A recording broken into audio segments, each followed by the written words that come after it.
चीन ने हमेशा पीठ में छुरा घोंपा है। इस बार कितनी उम्मीद की जाए, क्योंकि यही उम्मीद हम दोहराते हैं जब जब चीन से हमारी बात होती है या हमारे पीएम से उनके राष्ट्रपति की मुलाकात होती है। जब भी वो यहाँ झूला झूल कर जाते हैं तब हम उम्मीद से हो जाते हैं, लेकिन हर बार चीन उम्मीद तोड़ता है। इस बार क्या गारंटी है सर? अनुराग जी नमस्कार, इस विषय पर मुझे बुलाने के लिए जी। परंतु एक मूल बात समझें, आज से पहले जब हमारी सरकार आने से पहले कितनी बार चाइना और भारत के प्रधानमंत्री जब उनके जो स्टेट हेड हैं मिलकर उन्होंने बातचीत आगे बढ़ाने की कोशिश की होगी, और हमेशा हम लोग कम डाउन करते रहे। वो लोग हमारे यहाँ आक्रमण करते रहे, हमारी जमीन हथियाते रहे, हम लोग पीछे हटते रहे और हम लोग उनके हिसाब से जो वो करते रहे मानते रहे। शांत शरण थे जो एनएसए थे, उनका बयान याद करिए। उन्होंने कहा था कि 640 किलोमीटर जमीन चाइना हथियाकर ले गया है। एंथनी साहब का बयान याद करिए कि हम चाइना के बॉर्डर पर इसलिए अपनी तैयारी नहीं करते, जहाँ हम चाइना के बॉर्डर पर इसलिए हम लोग सड़कें नहीं बनाते, वहाँ पर डेवलपमेंट नहीं करते, वहाँ पर ब्रिजेस नहीं बनाते, वहाँ पर इंफ्रास्ट्रक्चर नहीं खड़ा करते, क्योंकि कल वो चाइना हमारा ही इंफ्रास्ट्रक्चर का उपयोग करेगा।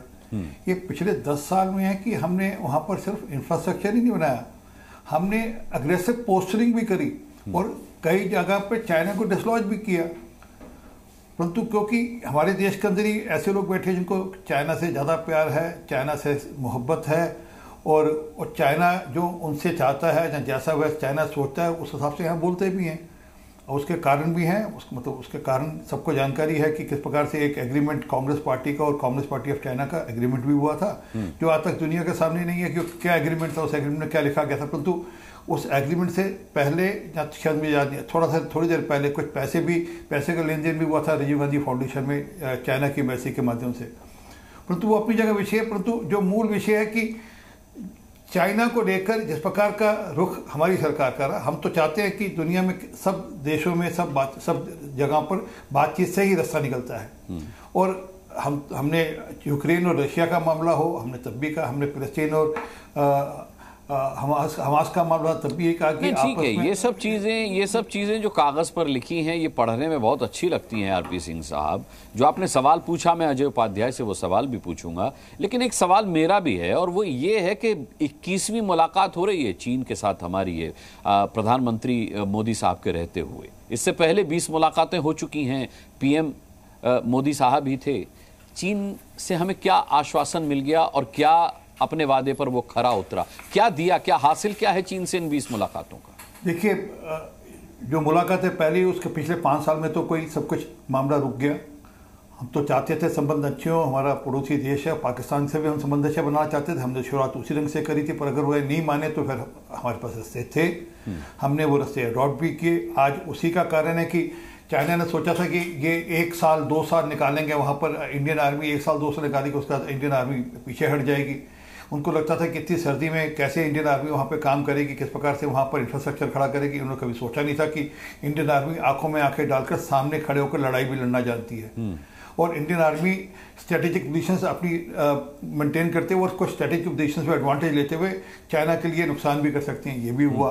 तो वो सब होते होते आज इस पोजीशन पर है जहाँ पर फिर लगता है कि नहीं, अल्टीमेटली तो बातचीत से रास्ता, और जो जितना वह उस पोजीशन पर हो रहा है उसको डिसंगेज करा जाए, उसको थोड़ा ठीक किया जाए। दोनों देशों को लगता है चाइना का भी नुकसान हो रहा है, हमारा भी नुकसान हो रहा है। और एक सेकंड दे दीजिए।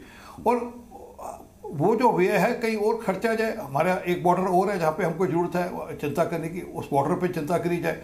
और अगर चीजें माहौल ठीक हो सकती हैं तो अच्छी बात है, और अगर एशिया के अंदर अगर 2 पावर्स इकट्ठी इमर्ज हो सकती हैं, चल सकती हैं, तो और अच्छी बात है। ठीक है, मैं डॉक्टर अजय उपाध्याय को अब डिबेट में लाऊंगा। डॉक्टर अजय उपाध्याय, मैंने आरपी सिंह साहब से आपके सामने सवाल पूछा कि भाई इससे पहले की 20 मुलाकातों का हासिल क्या है, क्योंकि उन्होंने ये सवाल किया था कि आप भारतीय जनता पार्टी और एनडीए की सरकार से पहले जो सरकार थी उनके नुमाइंदों से, उनके प्रवक्ताओं से पूछिए कि वो उस समय में चाइना के स्टेट हेड से कितनी बार मिले थे, चीन से भारत ने कितनी बार संपर्क किया था और उसका क्या हासिल था। अजय उपाध्याय, आपको मेरी आवाज मिल रही है? अच्छा, उनका फोन डिस्कनेक्ट हुआ है। ठीक है, वीके दत्ता साहब को लेकर के आते हैं, major general retired VK Datta साहब।